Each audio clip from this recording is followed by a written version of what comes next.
Hey guys, what is up? Greg here.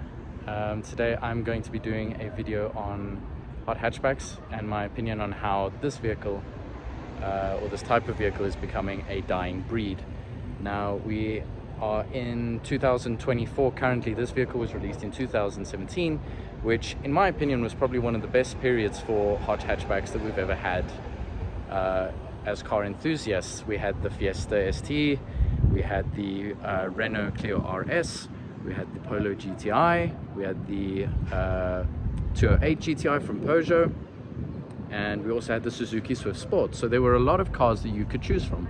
If you were looking for a compact hot hatch with roughly 180 to 300 brake horsepower, you had a lot of choice. You had a lot of choice in terms of convenience, you had a lot of choice in terms of power, and you had a lot of choice in terms of practicality, because you could get a 3-door sports focused hatchback, or you could get something a bit more practical like the Polo GTI, where you could fit in obviously more people, more luggage and stuff like that for your day-to-day use. Because let's be honest, most people who are buying hot hatchbacks are not people who are very well off. They're mostly people who would be using the car as a daily, like I do, for instance.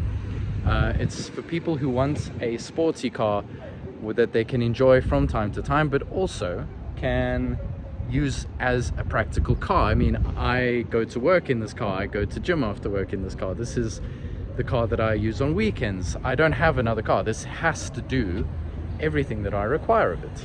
So in terms of that, these cars are fantastic. That is why I think the hot hatchback was made.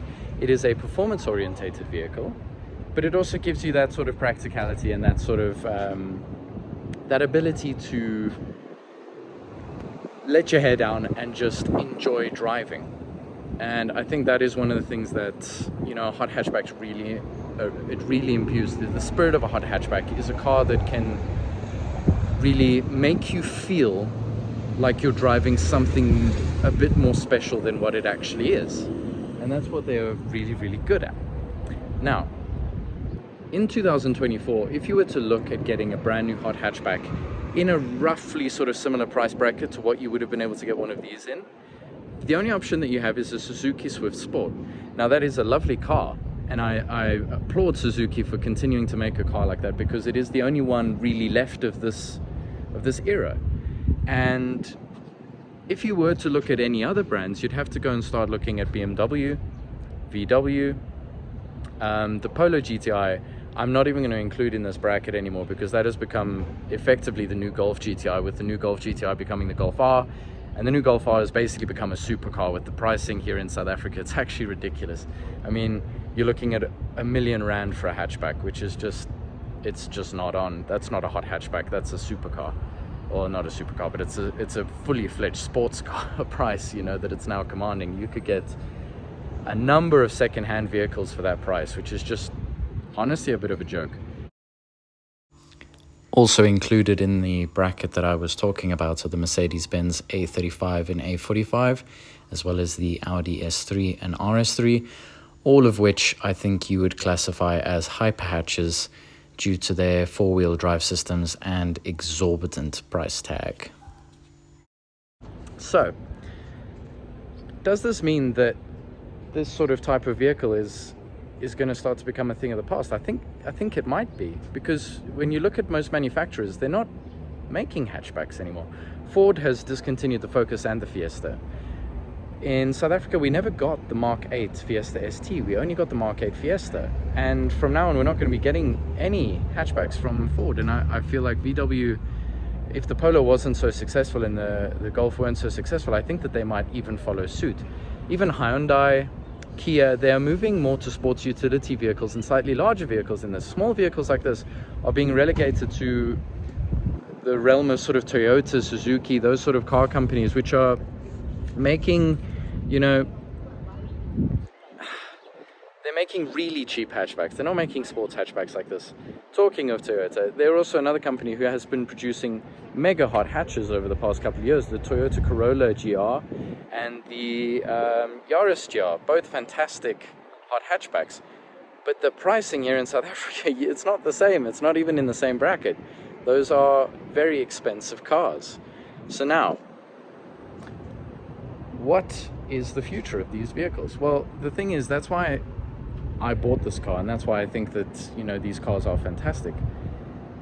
Apart from the fact that they are wonderful cars to own and drive, is that this isn't going to be available anymore. These cars are not going to be something that you can just run down to a dealership and buy.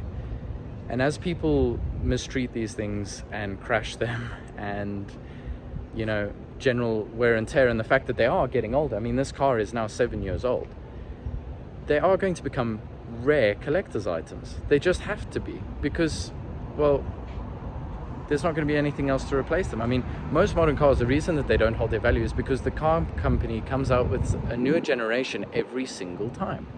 And quite often when you find classics or cars that have become extraordinarily valuable because of their rarity, it's because it was one of a kind.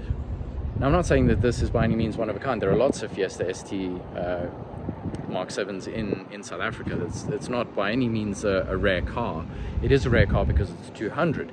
However, hatchbacks in general are going to start to become extraordinarily rare commodities. And I just don't understand why manufacturers are not making cars like these anymore, because they're brilliant.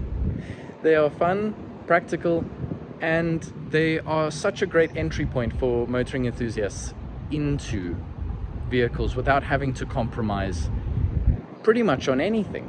Maybe a little bit of comfort, but I mean, come on. So anyway, I just wanted to have a bit of discussion today, just to get the thoughts off my chest as to these vehicles. Sorry, my arm is absolutely dying because I've been holding this up for like this for 6 minutes, but yeah. Anyway, let me know your thoughts in the comments. Do you agree with me? Do you think that hot hatchbacks like this are going to become a thing of the past, or do you think manufacturers are just sort of taking a bit of a break from it, and this market segment might open up more in the future?